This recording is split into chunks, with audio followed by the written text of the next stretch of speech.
How long do you have to make a decision on Starliner's return, and when do you need to make that decision by? Yeah, we're in the process of laying that data out right now. I mean, we've authorized Boeing to go lay out the plan, not execute, but lay out the plan for what it would be. I've heard this is going to take several weeks to resolve, and so I'd just like to understand sort of why it might take that long if it's a simple change, as you described. We can see that Boeing has some blame here, but does NASA also share some blame in failing to oversee them adequately and allowing these design flaws to go unnoticed? We haven't heard from Butch or Sonny since July 10th, and I was hoping you might commit to having them participate in another on-orbit press conference as soon as one can be scheduled. Have you considered organizing an entirely new Dragon flight to bring Butch and Sonny home so that they don't have to remain on station until February 2025? And a quick one for Ken. My colleagues on this call have already said that we would have really liked to hear from someone at Boeing today, but I do want to ask, why isn't Mark or another Boeing representative on the call today? It's clear that the Starliner news update was not a walk in the park for NASA, with the media grilling them several questions about the fate of Starliner, the astronauts Butch and Sonny, how they're going to get home, etc. Now, someone who shed a lot of light on this in the past few weeks, including giving us information when we weren't really getting much transparency from NASA, is Eric Berger. He writes for Ars Technica, and he is the one that sort of leaked some information about the issues with the software not being able to autonomously undock right now with the way that it's configured. He also talked about the fact that SpaceX and Boeing and NASA have been working together quietly in the background, trying to see if Crew Dragon would be a viable return option. So I was able to get Eric on the show and ask him some questions following the very heated presser, and here's what he had to say. Yeah, thank you for hopping on. I do appreciate it. You're really the star of the show and everything that's going on with Starliner as far as news coverage. Well, thank you. It's been a busy week for sure. Yeah, talk about, I sat through the presser yesterday as well, and you asked a question. You've revealed some things ahead of the presser that, software issues, kind of confusing explanations about the software fix. So tell me, what are your thoughts following the presser yesterday? Yeah, so I've been hearing for a couple of weeks that behind the scenes there was a lot more going on with a potential Crew Dragon rescue mission that hadn't been talked about publicly. So I reported on that about a week ago. And then I found out that the Crew 9 mission was slipping in part to account for the need to work on the software configuration of Starliner to allow an automated undocking. And so that was essentially confirmed yesterday. I thought it was quite a good news conference. They didn't cut it off at 60 minutes, and they took a lot of questions, and they answered pretty honestly. I thought Ken Bowersox did a nice job of being pretty honest about all of the dissent that's in the NASA community about how to handle this. And, we're going to find out what's going to happen here probably in about a week. And we'll see what happens. But it's pretty clear that you've got Boeing engineers and management pushing pretty hard to fly Starliner as is, and some parts of the NASA community, including engineers, I think some astronauts, and flight controllers who have some reservations still. Yeah, here we have a question from Ross. Eric, how vindicated do you feel about revealing key news headlines about Starliner in the absence of official information? Vindicate is the wrong word. I mean, I think the majority of the space community trusts that when I report something, I'm not just, kind of pulling it out of thin air. I will say, it was a bit stressful to kind of be out on a limb there with the August or the September 24th delay and the software issues for about 48 hours. So, you feel good about your sources, but when NASA doesn't say anything in response to queries, it's a little nerve-wracking. So it felt good. Tell me about, you try to get into the nitty-gritty of the software issue, and we got a little bit more details about, no, the software has the capability. It's just not configured for that currently. It's very surprising to me that they had that, ability to autonomously undock in 2022, and why they would remove that or not have an option for both. What do you think about that? Well, I think they do have the option for both, but you just can't push a switch and change between fully autonomous and crew operations. The way Steve Stitch explained it is that, after that flight in 2022, they basically shut off the autonomous option, worked to develop a software package that allowed for integrated operations between the software and some crew switches and potential for flying capability in case of upsets and things like that. And so I think they can't push a button and go right back to the fully autonomous. They need to update all of the parameters and stuff surrounding that, and that's it's not going to take too long, I think, to reset that from a coding standpoint. But they've got to go through and test all of that. So I was told last week it would take about 4 weeks to do that when they made a decision, and they didn't put a precise time on it yesterday, but it sounded to me like it was going to be 3 to 5 weeks, so about a month to change all of that and put it through the testing paces and so forth. It is surprising to me that they don't just have a pretty straightforward autonomous on dock. That certainly exists on Crew Dragon, but apparently, from a flight software design optimization standpoint, they made decisions that made sense at the time. I'm sure that we both would like more media briefings. What do you think about sort of how spread apart these updates are? And they're a little bit frustrated, maybe getting the same questions, but I would say you're getting the same questions because we're not getting the answers. So I think that I was really frustrated because it had been 13 days since they'd had, they'd sort of put the people up there for questions. And, I'm a little older than you, Ellie, but back in the space shuttle days, they would have daily briefings during flight, sometimes twice daily briefings. And, you could walk into Johnson Space Center and ask PIOs questions all day, all night. And now, you send emails to press people and sometimes they don't really respond at all or substantively. And that was one of the frustrating things for me last week. I was like, well, I'm hearing all these interesting things, feel pretty good about the sources on it, so I'm just going to report it. And then 3 or 4 days later, still nothing really substantive from NASA. I said, well, I'm hearing more interesting things. I'm just going to report it because I think there's a lot of interest and there's just, when there's no official information, I kind of felt like it was important to get out there what I knew to be happening. You are the source, and you must have some pretty good inside sources. You've been, as you said, covering this for much longer than I have. Is there anything surprising to you, or this seems like a pretty dire situation, at least in my, few years of covering space news? This seems, a lot of people that don't really care about what's going on in space seem to be tuning into this. It's interesting. It's certainly the most dynamic human spaceflight story, arguably since Columbia in 2003, just from the standpoint of you have a vehicle on orbit that there are some questions about the safety of it coming back. We haven't really faced that situation since then. I'm certainly not saying that Butch and Sonny, if they come back in Starliner, are going to have some kind of catastrophic accident. I think the odds of that are fairly low. The problem is NASA can't get to zero, I think, or near zero on that yet. But it is a really kind of dramatic situation. You've got two people that were supposed to be up there, maybe not 8 days, but it was supposed to be a 2-week mission. They were not going to stay 60 days.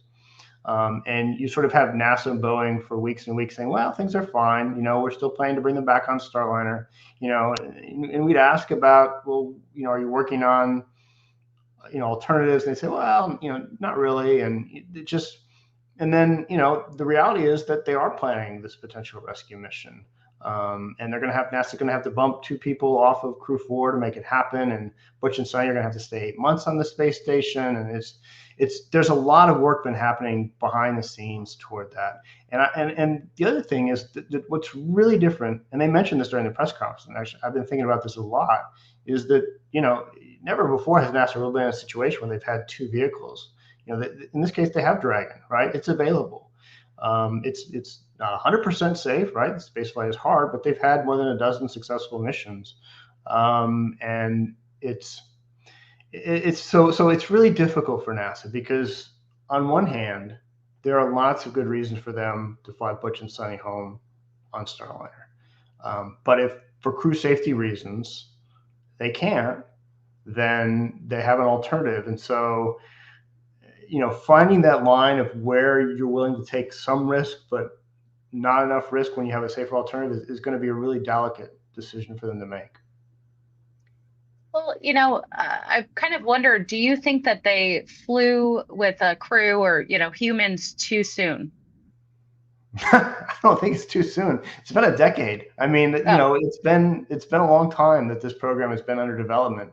It's been more than 2 years since the uncrewed flight test.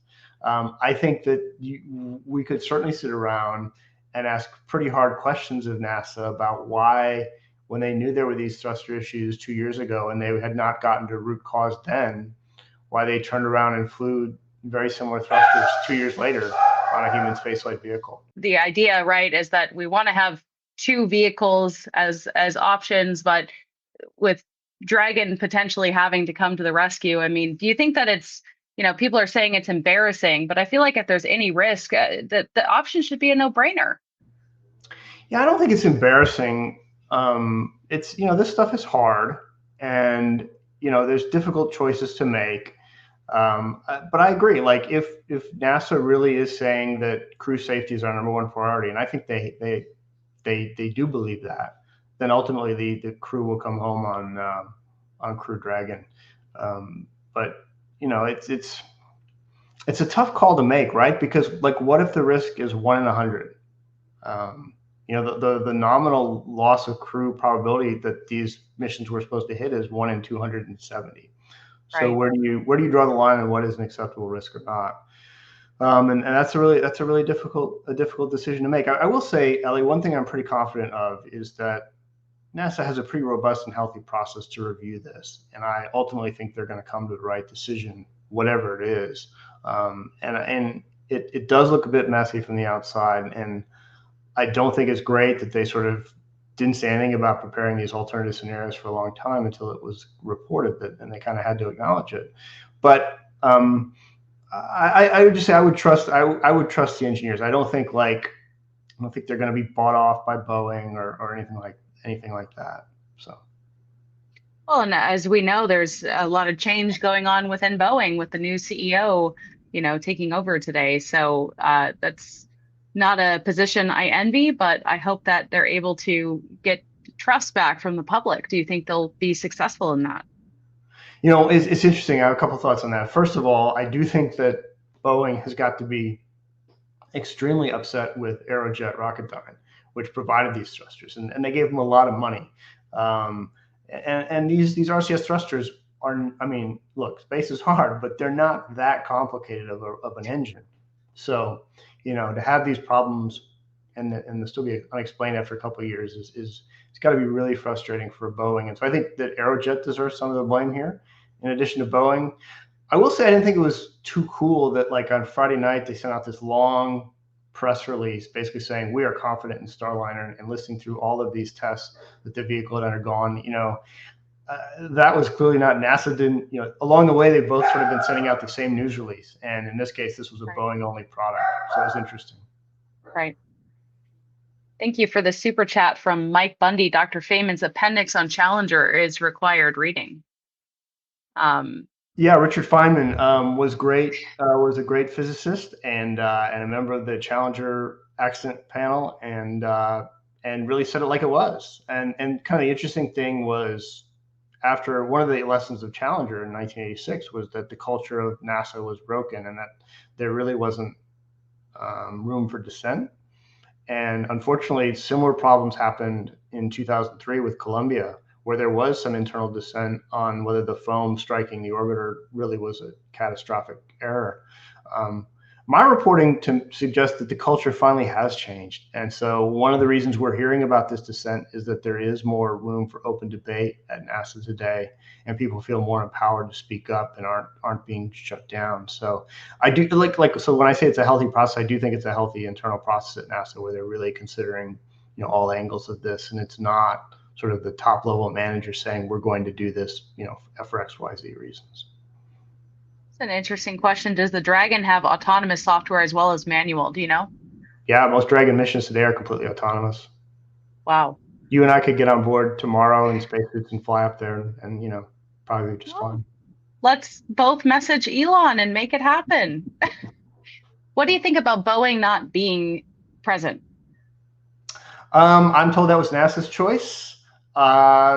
one person said that they were being punished for for various reasons for not being at the press conference. But certainly my colleagues at the media really wanted them there. My feeling on having Boeing there was that frankly, Mark Nappy in previous press conferences has put an incredibly positive spin on things, and like I didn't really feel like I was getting a whole lot from his perspective, because he would say the spacecraft's doing great every time.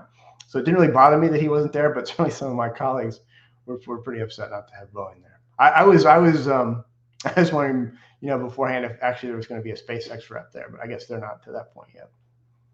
Yeah, I feel like that'd be a awkward situation maybe to put them in, especially when a decision still, I mean, there's continued. It's not going to happen, and I don't think we'll ever see at the point where there's a Boeing and SpaceX person on the same call, which would be interesting.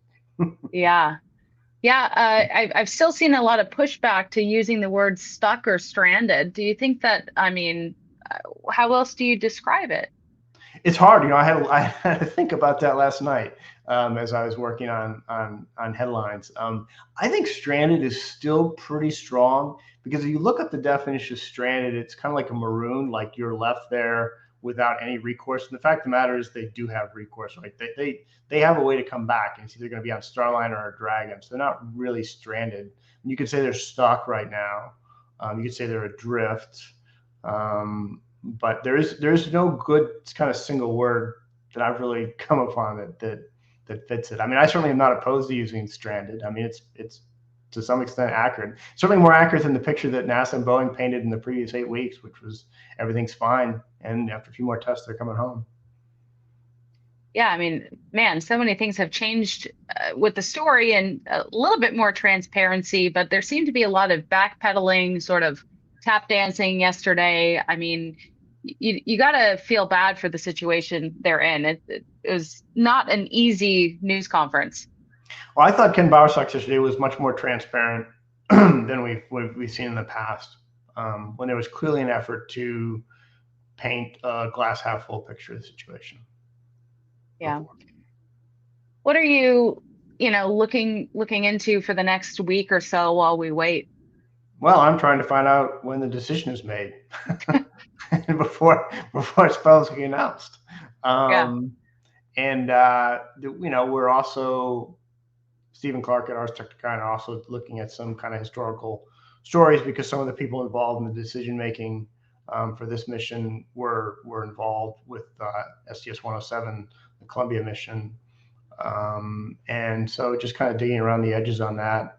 There was this blockbuster report that came out today about the exploration upper stage that Boeing is building, and it's like that scene in Airplane where I picked a bad week to stop sniffing glue. It's like I picked a bad week to stop writing negative stories about Boeing, because that report just shows that they're not doing a good job with that program at all. I mean, I feel like it's got to be so defeating if you were to work for Boeing. Everyone's criticizing you, you're bad headline after bad headline. I really hope that story can change. You would like to see it. I mean, they are this country's challenge to the rest of the world when it comes to manufacturing commercial airplanes, and it's very important. I think the United States have a viable competitor in that arena of manufacturing. And to be losing out share to a company like Airbus doesn't really speak well of Boeing, because Airbus, great company, but not the most nimble actor in the world. And certainly the U.S. spaceflight enterprise would be much better off with having 2 crew-capable vehicles to low Earth orbit than 1. I mean, people like to make fun of Boeing, and I totally get that. But the fact of the matter is, it'd be a lot better for NASA if they could actually deliver on this spacecraft. My understanding, too, I watched a video by Scott Manley about all of this following yesterday, and he was talking about how Ken actually had his own experience, with a troubled reentry. Are you going to kind of talk about that in any of your findings? Maybe. I mean, he's got Bowersox has an interesting background. He worked at SpaceX for a little while after leaving the astronaut corps before going to headquarters. But, in talking to different people in the industry, he was very well regarded as an astronaut. And so I think he's a good person to be, at this point, making the decision. Then it'll go on up to Jim Free at NASA headquarters, and then ultimately Administrator Bill Nelson will sign off on it. Yeah, we have some viewers saying, do you really think that they are going to come to a decision in mid-August or next week? Yes, I do. They have to. Yeah, they have to. What do you think? I mean, if you had a crystal ball, what do you think we're going to see? I think it's 60-40 Dragon at this point. I do still think that it wasn't just lip service to Boeing yesterday. There is serious concern, serious thought being given to returning them on Starliner. I do think, my sense though is that there is enough groups concerned at Johnson Space Center across the different areas of spaceflight that enough people have raised concerns that it's going to be difficult to mollify all of those concerns with enough data, because they've already gotten all the data from the tests. And so if they're doing additional reviews of data, maybe that works. I mean, in engineering, that is all possible.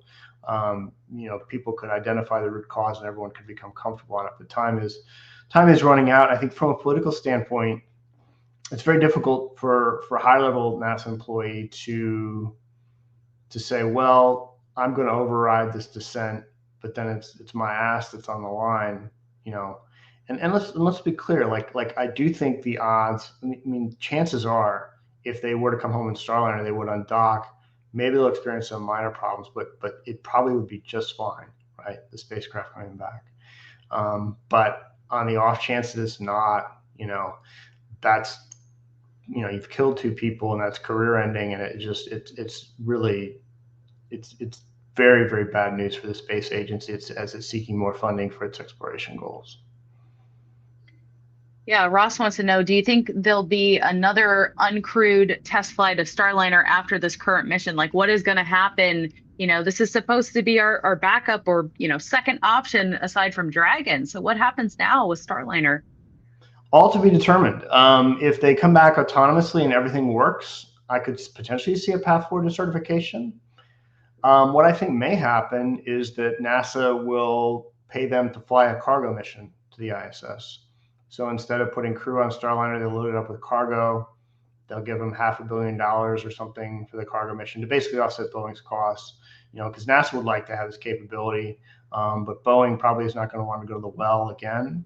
And so that may be a way to sort of find some money to support Boeing as it continues to try to bring Starliner online. But they're running out of chances, right? Because it's 2024. The closest point I think we could get to certifications for a 2026 mission, and ISS is probably coming down in 2030. So they really got to get it going, or it's going to be too late to need. Right. I just think when I heard yesterday that, February 2025, I was like, did I hear that correctly? Did that surprise you, or you kind of knew that was a possibility? I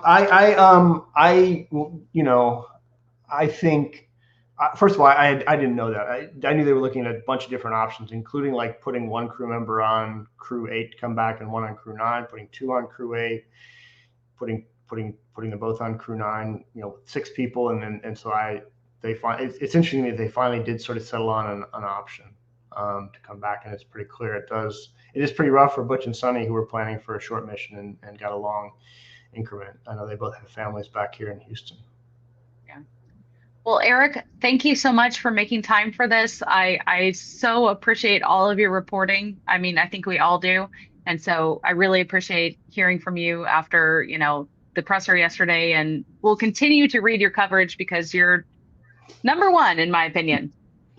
Well, that's very kind. Thanks, Ellie. Have a great day. So thank you so much for watching today's update about the Starliner situation. As promised, I will continue to cover this and follow exactly what's happening. We should have more information in about a week from now. But I want to thank Eric for his tireless reporting and doing a great job in providing some answers when we are feeling a bit in the dark on the outside. As he was saying, normally you could expect a media briefing maybe every other day for situations like this, and the fact that this has been spread out so far apart is frustrating. So hopefully we get to hear from Butch and Sunny soon and we have a decision. But thank you so much for watching my channel, and I'll see you soon.